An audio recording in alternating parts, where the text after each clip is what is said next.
Hello everyone, myself Yashwant. Welcome to new way of learning.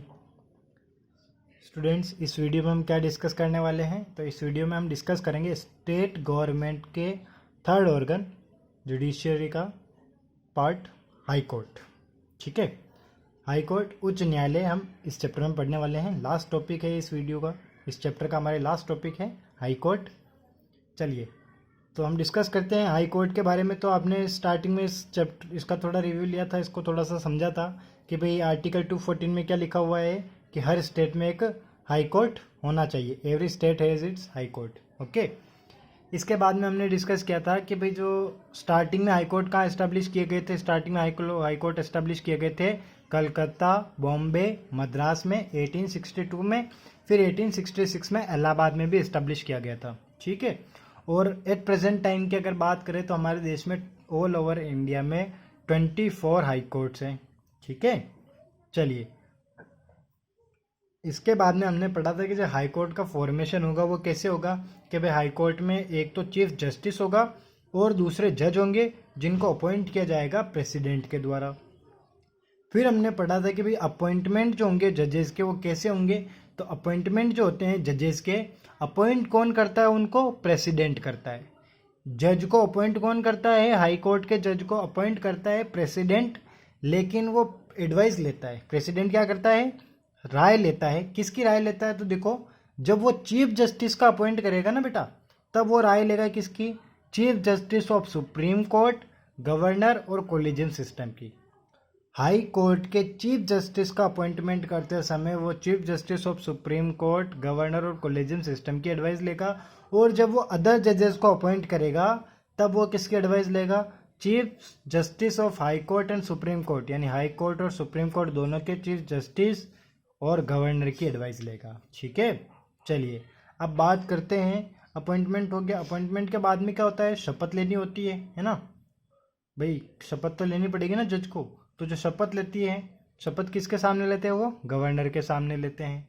इसके बाद में ट्रांसफ़र की अगर बात करें तो जो इनके ट्रांसफ़र होते हैं, चीफ कोर्ट के जो जज होते हाई कोर्ट के जो जज होते हैं, उनका जो ट्रांसफ़र होता है वो किसके द्वारा कराया जाता है? प्रेसिडेंट के द्वारा कराया जाता है. और प्रेसिडेंट जो है उसमें क्या करता है? एडवाइस लेता है किसकी? Chief justice of supreme court, यानी जो हाई कोर्ट के जज है उनका ट्रांसफ़र कराता है प्रेसिडेंट और राय लेता है किसकी? सुप्रीम कोर्ट के चीफ जस्टिस की. अब बात करते हैं सैलरी की कि भाई इनको सैलरी कितनी मिलती है. तो जो चीफ जस्टिस होता है उसको सैलरी मिलती है 90,000 और जो अदर जज होते हैं उनको सैलरी मिलती है 80,000. ठीक है, अच्छा इसमें ये ध्यान रखना कि इन प्रोविजंस में चेंजेस होते रहते हैं टाइम टू टाइम.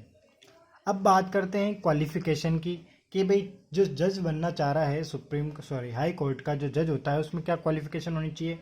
पहला, इंडियन सिटीजन होना चाहिए. अगली क्वालिफिकेशन क्या है? He should have been on a judicial post in India for minimum 10 years, यानी कि वो कम से कम 10 सालों तक किसी न्यायिक पद पर रहा हो भारत में. ठीक है, कम से कम 10 सालों तक भारत में किसी न्यायिक पद पर रहा हो. या फिर he should have been an advocate for minimum 10 years in high court, या फिर हाई कोर्ट में 10 सालों तक क्या रहा हो? एडवोकेट रहा हो. ठीक है, क्वालिफिकेशन में क्या होगी? इंडियन सिटीजन तो होना ही चाहिए, 10 सालों तक किसी न्यायिक पद पर रहा हो भारत में, या फिर 10 सालों तक एडवोकेट रहा हो किसी हाई कोर्ट में, तब वो क्या बन सकता है? हाई कोर्ट का जज बन सकता है. अब बात करते हैं टेन्योर की कि भाई वो कितने टाइम तक हाई कोर्ट का जज बना रह सकता है. तो देखो, till the age of 62 years, यानी कि 62 साल होने तक वो जज बना रह सकता है. ही और शी कैन वॉलेंटरी रिजाइन, मतलब वो अपनी इच्छा से, स्वेच्छा से, जब अब मन भर गया अब वो रिजिग्नेशन ले सकता है, अपनी इच्छा से रेजिग्नेशन ले सकता है. After pass the resolution with special majority of parliament, a high court जज can be removed on order by the president, यानी कि एक रेजोल्यूशन पास कराकर, किसके द्वारा? पार्लियामेंट के द्वारा स्पेशल मेजोरिटी के साथ एक रेजोल्यूशन पास करा दिया जाता है. तो क्या होगा? प्रेसिडेंट के आदेश पर उसे रिमूव भी किया जा सकता है. तो टेन्योर में क्या क्या हो गया? टेन्योर में आपको 3 बातें ध्यान में रखनी है. पहला, 62 की एज तक वो जज बना रह सकता है। वो चाहे तो स्वेच्छा से अपना रेजिग्नेशन दे सकता है। तीसरा, उसे रिमूव भी किया जा सकता है। रिमूव कैसे किया जाएगा कि भाई पार्लियामेंट एक रेजोल्यूशन पास करेगी 2/3 की मेजोरिटी से, और फिर प्रेसिडेंट के ऑर्डर से उसे रिमूव कर दिया जाएगा। आगे बात समझ में, रिमूव कैसे किया जाएगा? पार्लियामेंट एक रेजोल्यूशन पास करेगी 2/3 की मेजोरिटी से, फिर प्रेसिडेंट के ऑर्डर से उसे रिमूव कर दिया जाएगा। ठीक है, ये हो गया टेन्योर। अब हम बात करते हैं ज्यूरिसडिक्शन एंड पावर की। Powers of high court, jurisdiction of high court.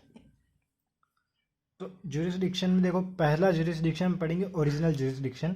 इसमें क्या ध्यान में रखना है कि जो डिस्प्यूट्स होते हैं appointment of member of parliament और स्टेट लेजिस्लेचर, यानी कि विधान मंडल और संसद के सदस्यों के अपॉइंटमेंट से रिलेटेड जो भी डिस्प्यूट होंगे, वो सारे डिस्प्यूट कहाँ, ये उनकी सुनवाई कहाँ होगी? हाई कोर्ट में। ठीक है, पहला point clear. Dispute associated with appointment of member of parliament and state legislature, यानी राज्य विधानमंडल और पार्लियामेंट संसद के सदस्यों के चुनाव से संबंधित जो भी डिस्प्यूट होंगे, जो भी विवाद होंगे, वो कहाँ सुने जाएंगे? हाई कोर्ट में। इसके अलावा रेवेन्यू कलेक्शन से रिलेटेड, यानी कि जो भी रेवेन्यू कलेक्शन से रिलेटेड जो भी डिस्प्यूट होंगे वो भी कहाँ सुने जाएंगे? हाई कोर्ट में।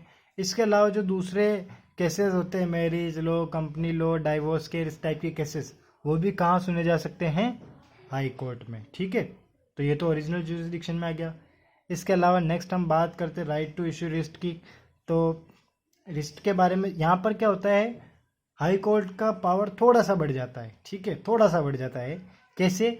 कि भाई जो सुप्रीम कोर्ट है ना, सुप्रीम कोर्ट भी रिस्ट इशू कर सकती है, लेकिन सुप्रीम कोर्ट रिस्ट इशू कर सकती है केवल फंडामेंटल राइट्स को लेकर। ठीक है, सुप्रीम कोर्ट रिस्ट केवल फंडामेंटल राइट्स को लेकर कर सकती है, लेकिन हाई कोर्ट की पावर यहाँ पर थोड़ी सी बढ़ जाती है, यानी कि हाई कोर्ट जो है फंडामेंटल राइट के अलावा भी और अदर सब्जेक्ट्स पर भी रिस्ट इशू कर सकती है। ठीक है, तो ये आपको ध्यान में रखना है। ओके, नेक्स्ट बात करते हैं तो अपीलिएट ज्यूरिसडिक्शन की। अब अपीलिएट ज्यूरिसडिक्शन में आपको क्या ध्यान में रखना है? तो अपीलिएट ज्यूरिसडिक्शन देखो 3 कैटेगरी में डिवाइड है, सिविल, क्रिमिनल और कॉन्स्टिट्यूशनल। सिविल यानी कि जो नॉर्मल सिविल केसेस होते हैं, इनकम टैक्स, पेटेंट, डिज़ाइन वगैरह के। ठीक है, तो जो नॉर्मल सिविल केसेस होते हैं, इनके खिलाफ आप सुनवाई कर सकते हो। सेशन कोर्ट की जो जजमेंट है उसके खिलाफ आप अपील कर सकते हो हाई कोर्ट में। Okay, civil cases. Criminal cases कैसे? कि भाई ऐसा कोई केस जिसमें क्रिमिनल को 4 साल की सज़ा सुना दी हो, या फिर सजाए मौत सुना दी हो, है ना, डेथ की सज़ा सुना दी हो, या फिर 4 साल की अगर किसी क्रिमिनल को सज़ा सुना दी है तो उसके खिलाफ हम अपील कर सकते हैं हाई कोर्ट में। ये क्रिमिनल अपीलेट ज्यूरिसडिक्शन। और कॉन्स्टिट्यूशनल में क्या हो गया कि भाई ऐसा कोई केस है जिसमें हम हाई कोर्ट का लगे, ऐसा कोई केस जिसमें हाई कोर्ट को लगे कि इसमें कॉन्स्टिट्यूशन यानी संविधान से जुड़ा कोई इंपॉर्टेंट क्वेश्चन है। ओके, अगर हाई कोर्ट को ऐसा फील हो कि किसी पर्टिकुलर केस में कॉन्स्टिट्यूशन यानी कानून से जुड़ा कोई इंपॉर्टेंट क्वेश्चन है, तो आप उसकी भी अपील हाई कोर्ट में कर सकते हो। ठीक है, court of record. Court of record यानी क्या हो गया कि जो डिसीजन होते हैं हाई कोर्ट के जो डिसीजन है वो क्या बन जाते हैं? एक तरह से कोर्ट ऑफ रिकॉर्ड बन जाते हैं। कैसे? कि भाई उनके जो डिसीजन है, हाई कोर्ट का जो डिसीजन है वो एक तरह से प्रूफ के रूप में काम आएगा। ठीक है, हाई कोर्ट का जो डिसीजन है वो किसके रूप में काम आने लगता है? प्रूफ के रूप में काम आने लगता है। ठीक है, they will function as law, कानून के रूप में काम आएगा, कानून माना जाता है। ठीक है, तो कोर्ट ऑफ रिकॉर्ड बन जाता है। Administrative power. एडमिनिस्ट्रेटिव पावर में आपको ध्यान में रखना है कि जो हाई कोर्ट है, हाई कोर्ट क्या कर सकता है कि जो अपने जो सबऑर्डिनेट कोर्ट है, यानी हाई कोर्ट के नीचे जो डिस्ट्रिक्ट कोर्ट्स वगैरह होते हैं, सबऑर्डिनेट कोर्ट, उनकी कार्य प्रणाली को कंट्रोल में कौन करता है? High court. ठीक है, हाई कोर्ट उनके डिसीजंस को चेक कर सकता है, उनके काम की रिपोर्ट मांग सकता है। ठीक है, और चेक कर सकता है कि वो कानून के दायरे में रहकर ही काम कर रहे हैं या नहीं। Okay, next judicial review. The high court has the power to declare the working of the central government और state government and executive is valid और इनवैलिड।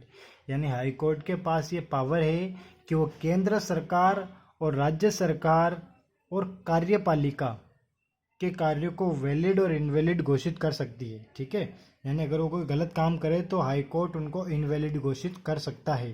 ठीक है, स्टेट गवर्नमेंट हो चाहे सेंट्रल गवर्नमेंट हो, अगर कोई गलत काम करती है तो उनको इनवैलिड डिक्लेयर कर सकती है हाई कोर्ट। ये इनका जुडिशियल रिव्यू होता है। ओके, तो ये हमारा स्टेट गवर्नमेंट वाला चैप्टर इस वीडियो में कंप्लीट होता है।